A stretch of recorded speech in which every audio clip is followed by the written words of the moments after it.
This essay example, as well as thousands of others, is available in text format on our website for free and without registration. Simply Google Ivy Panda Free Essays.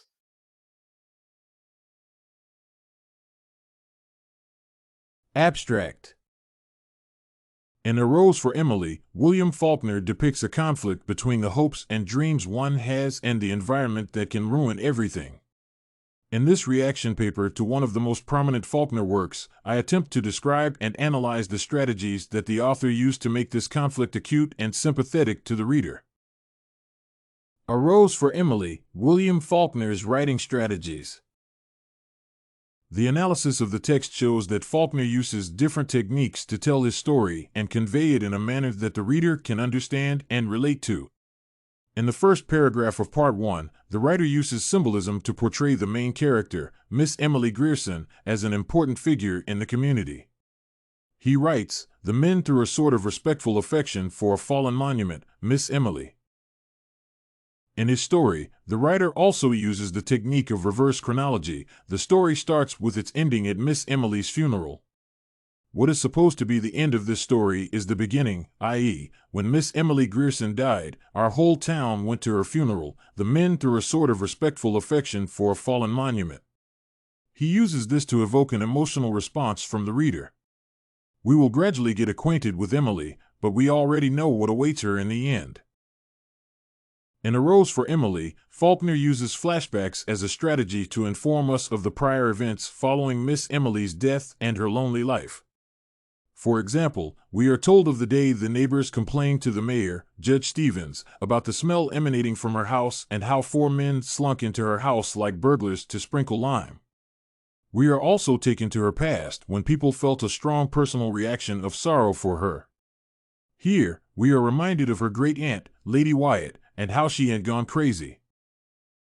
This strategy has helped the writer inform the readers of the background information that led to the subsequent events in the narrative. Main theme. What happens in A Rose for Emily by William Faulkner? What is this story about? The theme of betrayal is seen quite clearly in all parts of the plot.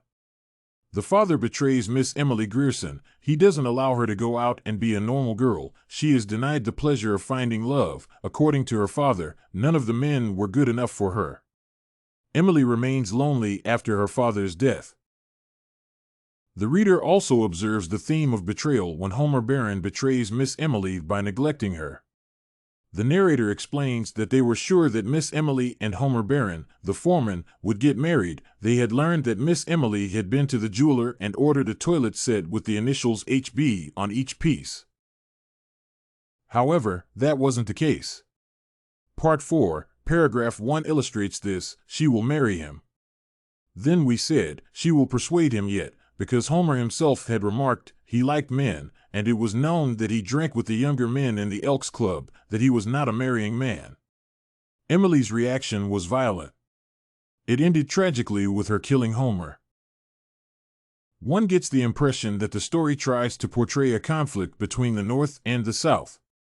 Emily Grierson is seen to represent the victorious South, while Homer represents the North, which can be said to have lost the battle when he was killed by Miss Emily using the arsenic poison.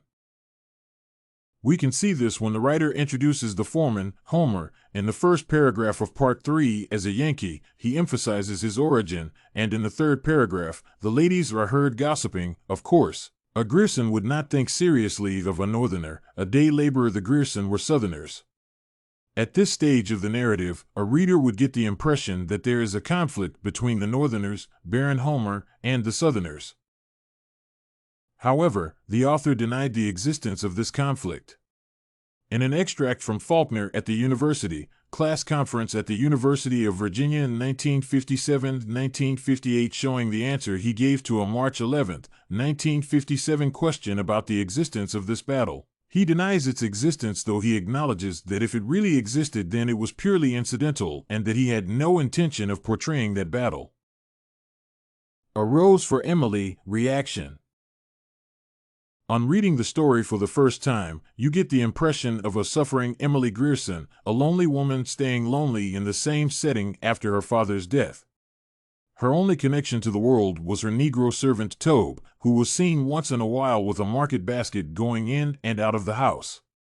One can't help having a strong personal reaction of pity to a Rose for Emily main character.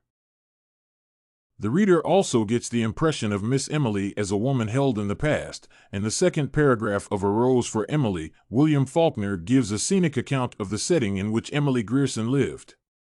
It had previously been the select street for most of the residents of Jefferson, but it had changed. The street now had garages, cotton gins, and gasoline pumps. It wasn't fit for habitation, but still, Miss Emily chose to live there. The narrator describes it as an eyesore among eyesores. A Rose for Emily was written for everyone who has dreams and hopes. Therefore, the story was written for all of us, as we all have dreams and aspirations in life. The story shows the conflict between the hopes and dreams that we have against the environment and others with whom we don't share the same dreams. In this story, Miss Emily is a young lady in her 30s. She dreams of one day being loved, loving, getting married, and starting a family. Soon enough, she meets a man, Homer Barron, and they are in love. They are seen together driving in a yellow-wheeled buggy, but he soon disappears. This illustrates the battle between Homer Barron and Miss Emily's dreams. The title A Rose for Emily gives a glimpse of the intention that the writer had for writing this story. In an interview on April 15, 1957, William Faulkner was asked about the meaning of the title that he chose, and he answered that the woman had no life. She had been kept by her father in the house and locked up, and she had murdered her lover who wanted to quit her. The title was, therefore, a gift for Emily for her battles against her father and her lover, who wanted to quit her. The writer of the story wanted to manifest the injustices that man does to his own kind. Emily's father denied her love. He couldn't allow her to date. Unfortunately, repressing this urge backfired in a tragic form. All Emily wanted was love, but it all ended tragically. Personal response and inference. In summary, I have inferred from the story that life is a struggle between different elements. We struggle with our own selves, with our environment, and with the people we love. Life can never be smooth enough. Even if we close ourselves to the world, trouble will still come knocking on our doors, and there are two things that are for sure in this world: death and taxes, as shown by the writer in part 1 of A Rose for Emily.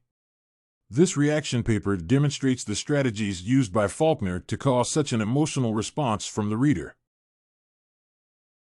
Did you like this William Faulkner's A Rose for Emily sample? To get more works like this one, make sure to check out the free database of academic paper examples at ivypanda.com. You will find thousands of samples for all your study needs, without even having to register.